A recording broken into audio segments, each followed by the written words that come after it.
Tema central para esta semana, el tratamiento en el Congreso del decreto de necesidad y urgencia que el gobierno está preparando para conseguir el aval parlamentario necesario para el acuerdo con el Fondo Monetario. Tema excluyente, vamos a estar conversando de esto con Ariel Maciel, editor de Política y Economía de Perfil, quien ya está en línea con nosotros. ¿Qué tal, Ariel? Buen día, ¿cómo estás?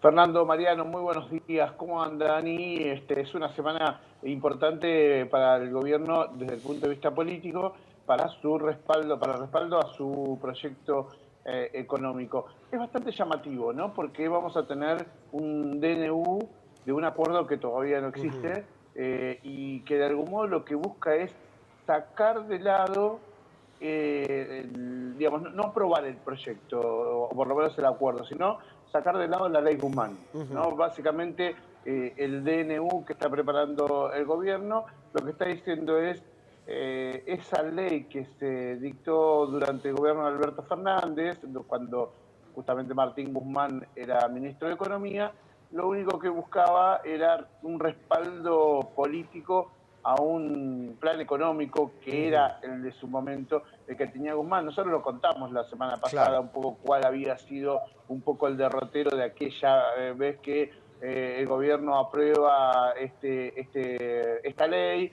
Pero con aprueba esto el este gobierno memorándum cumple y y no después, cumple, ¿no? Digamos, por un lado, no sigue exacto, el procedimiento que indica la ley Guzmán porque no va a estar el contenido y sobre todo porque no va a ser una ley, pero al mismo tiempo dice, bueno, yo estoy dando alguna suerte de aval a lo que me indica esta ley y no es que no la tengo en cuenta, sino que cumplo con eso mediante la aprobación del DNU, que como sabemos es una aprobación tácita, ¿no? Porque digo, también tiene que ser el Congreso quien reúna los votos, por lo menos en una cámara, en las dos cámaras, perdón, para que ese DNU no tenga efecto. efectivamente, es al revés, es casi cambiar el sentido de la prueba, Claro, digamos, ¿no? De algún claro. modo, el gobierno, a ver, la explicación es política, dice, todos los gobiernos tuvieron la posibilidad de firmar acuerdos con el Fondo Monetario Internacional. Este gobierno quiere retomar esa lógica porque la potestad del concepto político tiene que respaldar al concepto económico, que de algún modo, Fer, te adelanto, un poco la idea que tienen los gobernadores dialoguistas con respecto a la aprobación de este tema, ¿no? Nosotros hablábamos que querían reflotar de algún modo el presupuesto, garantizarse determinados ingresos, pero aún si eso no existiera, ya muchos gobernadores dialoguistas dicen hay que apoyar este acuerdo porque de algún modo lo que busca justamente el entendimiento con el Fondo Monetario Internacional es la garantía en dólares del funcionamiento de este modelo económico. Por lo tanto, lo que dicen es hay que hacerlo de todos modos. Pero como bien decías, el Congreso va a tratar en su Cámara Bicameral de DNU que llegue a los recintos, digamos, ¿no? A Claro. diputados y al Senado, y ahí se espera que digamos, hay dos lógicas. Por un lado, es que nunca se trate, ¿sí? Ese DNU y que siga vigente, porque en realidad es hasta que no lo apruebe o desapruebe el Congreso, el DNU funciona, ¿sí? Está vigente. Si se aprueba la bicameral y va hacia el Congreso, con que una de las cámaras digamos, no, digamos, lo respalde, alcanza para que justamente quede vigente como ley. ¿Sí? Entonces, Claro. ese decreto de necesidad de urgencia tendría vía libre. En el Senado se espera que no le vaya bien, pero lo que quiere el gobierno es que a partir del tratamiento en la bicameral de DNU se trate rápidamente en diputados, que es ahí donde te decía, cuenta con los avales necesarios para que siga el curso y no importa que haga el Senado en su momento, ¿no? Bien, ¿cómo crees que puede darse esa discusión en el sentido de que cada sector tiene su responsabilidad, ¿no? Porque el kirchnerismo fue el que impulsó la ley Guzmán en su momento y al mismo tiempo el macrismo fue el último que debió negociar un aval para un nuevo acuerdo con el Fondo Monetario, también en su momento, por una cifra llamativamente alta. Digo, esos dos puntos ya le cargan algo a los dos sectores de la oposición a la hora de sentarse a hablar con el gobierno. Mira, hay varios puntos y argumentos que se van a tratar en el momento. Primero, muchos van a querer tener un detalle que no va a existir, o sea, qué es lo que están negociando, montos, tiempos y demás. Sí. No lo van a Eso, o sea, encontrar va a ahí. ser una negociación por sí o por no, sin ninguna clase de detalle. Exacto, el gobierno le damos la posibilidad de que el gobierno firme o no firme un acuerdo con el fondo. Ese es básicamente, por eso el argumento que tiene este DNU es más político que técnico-económico, digamos, ¿no? Digo, es más decir, aquello no debió existir nunca, esa ley Guzmán no debió existir nunca porque claramente es la decisión de un gobierno en base a su modelo económico que no necesita ser respaldado por el Congreso porque es una decisión del Poder Ejecutivo de llevar adelante este tipo de negociaciones. Pero ahí vamos a tener justamente algunos que van a reclamar eso, algunos que van a ser un poco más detallistas, algunos que intentarán señalar que esto debía de ser por ley, pero en realidad todos terminarán aún con reclamos, la mayoría dialoguista y terminarán por respaldar esta situación, por lo menos eso es lo que se ve en diputados, incluso con algunos macristas que están enojados, que creen que hay una tensión con el gobierno, incluso con los gobernadores que le hubiera gustado reflotar el presupuesto y el gobierno le dijo no está en discusión ese tema como condición sine qua non para aprobar el apoyo al Fondo Monetario Internacional. Se entiende que va a haber tensiones, obviamente la oposición kirchnerista lo va a rechazar a este acuerdo, la izquierda lo va a rechazar, y ahí en el medio hay una diferencia entre los radicales, aquellos que definitivamente no quieren saber nada con este acuerdo, y hay otros que están dispuestos a seguir dándole un voto de confianza al gobierno. Va a ser interesante ver cómo se mueven, especialmente los bloques opositores, cómo se va rearmando políticamente el escenario, teniendo en cuenta que ese rearmado ya ahora, a diferencia del año pasado, ahora lo vamos a ver más en clave electoral, ¿no? Digo, cómo empiezan a tener esos diálogos internos, empiezan a impactar en las decisiones del Congreso, ¿no? Va a deber ser, tiene necesariamente que ser menos las diferencias. Bueno, el año pasado encontrábamos a bloques que se partían, algunos para un lado, otros para el otro, y entendían que bueno, era la lógica de la libertad de juego, de acción que podían llegar a tener Claro. dentro del Congreso. Este año va a tener que estar más vinculado con cómo van a ser los acuerdos para cuando lleguen con las listas.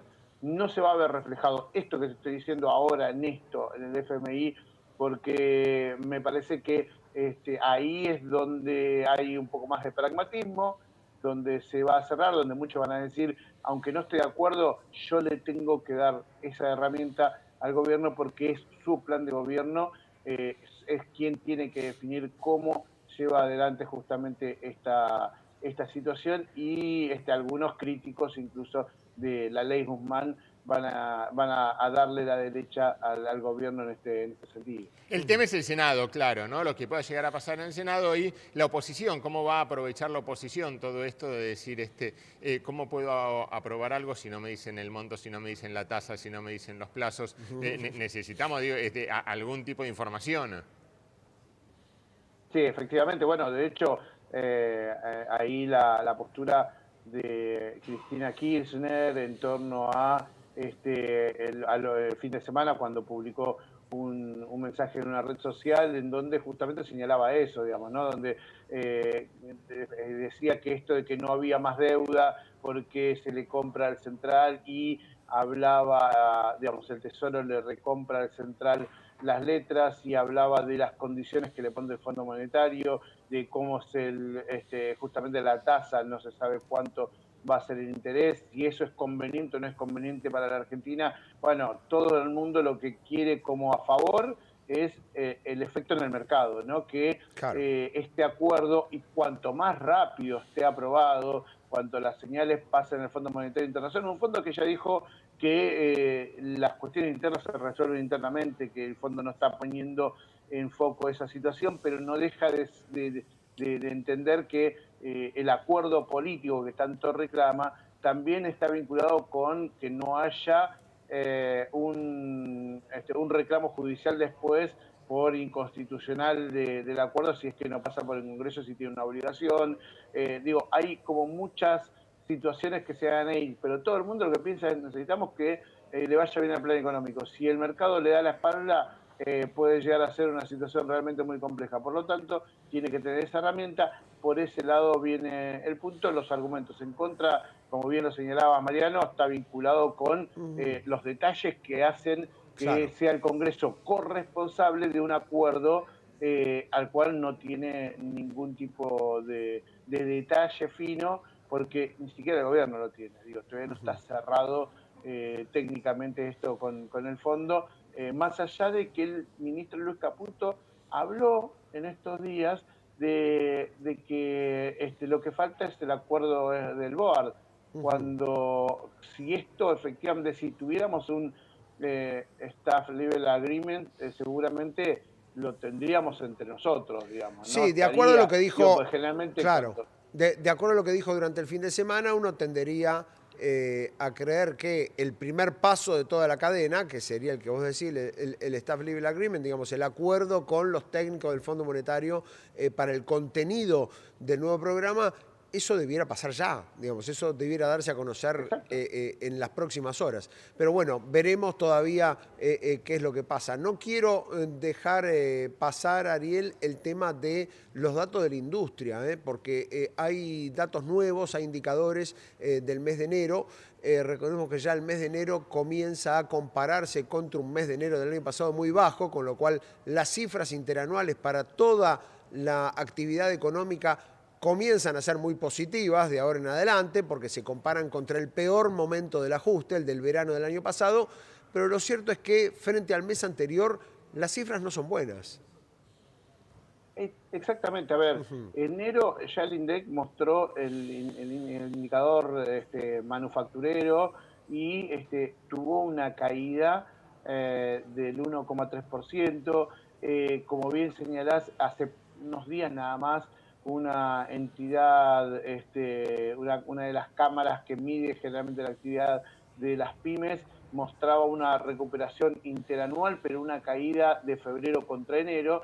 Y yo estuve hablando con empresas de consumo masivo, empresas que el verano debiera ser su fortaleza, bebidas con y sin alcohol, que, digamos, si no fue durante diciembre, enero y febrero, cuando mejoraron las cosas, después va a ser un poco difícil, épocas de calor y demás. Y lo que me decían es, durante este primer cuatrimestre vamos a comparar contra los peores meses del año pasado y las perspectivas son buenas. Digo, las perspectivas Claro. son que, digo, es posible que vea un crecimiento, pero que bajo ningún punto de vista va a haber una recuperación de todo lo Claro. perdido y que va a ser muy difícil que esto suceda. Y si encima a eso se le agrega ahora sí este año el efecto de las importaciones en góndolas de productos manufactureros, incluso vinculados con el consumo, muchos creen que lo que se viene va a ser peor de aquel momento, de aquel sacudón fuerte en donde muchos tenían que agarrarse para que pase la tormenta. Bueno, el problema es que ahora esto es como tener un viento fuerte de manera constante y ahí se ponen todas las alarmas. Hay mucha preocupación, digo, los datos empiezan a mostrar algo que desde el gobierno lo festejaban de cómo había cerrado Claro. el año pasado la actividad, pero si uno pone la lupa y en dónde están